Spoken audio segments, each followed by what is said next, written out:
Hello, Kat from Cardigang here. Today we're going to learn how to sew all of our pieces together. So all the Cardigang patterns are knitted in flat pieces, and then at the end all you need to do is sew them up together, and we found that that's the easiest way, especially if you're a beginner.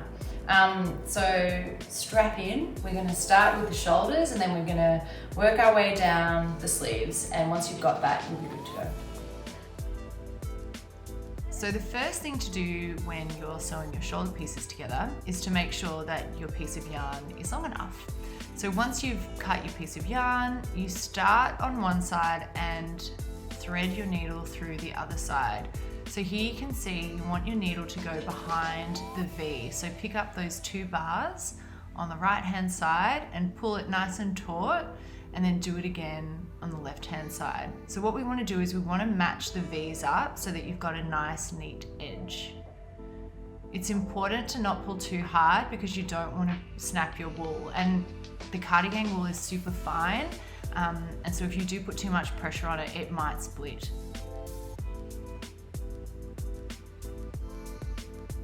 And so you want to do that all the way to the end of that little shoulder seam through to the neck.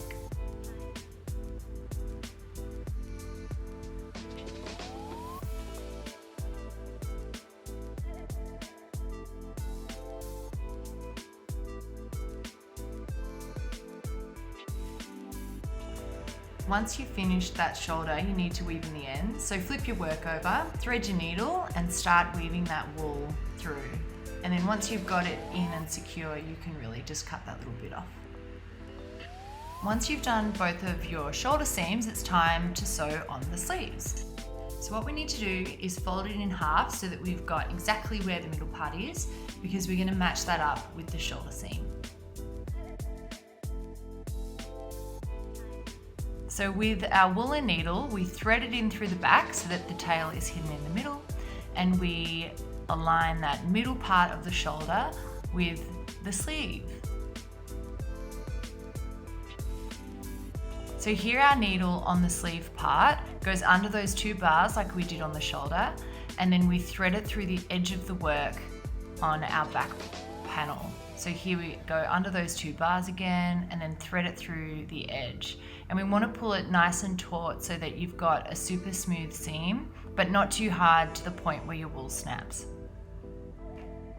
It is quite fiddly to sew your pieces together, but it's super important that you take your time and you do it properly, because you really want to do your garment justice and have nice flat seams.